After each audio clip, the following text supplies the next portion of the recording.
Hi, this is a video tutorial on how to use Whiteboard.fi.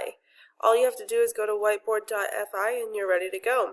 This is a great tool for seeing all of your students' whiteboards all on your computer so you can tell what they're doing all at the same time.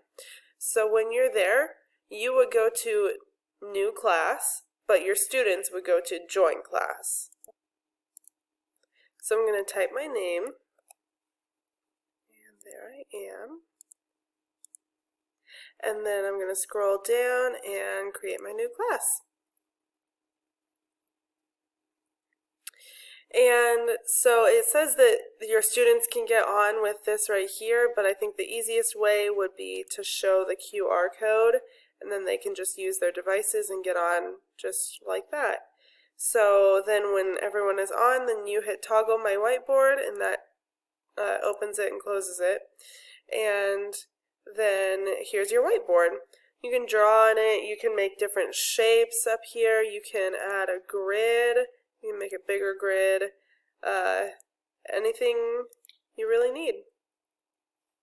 So that's pretty cool.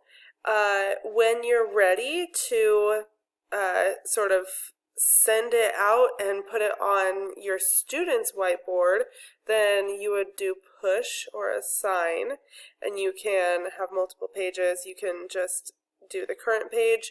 You could send it to them as the background so that they can draw on top of it, or just do it as it is and they would be able to edit what you have.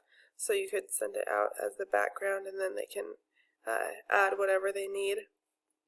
And then if you scroll down, this is what the students are seeing. It has a little eyeball, but their whiteboards are all going to show up right here in your class. So that is Whiteboard.fi, and I hope that you will try it in your classroom.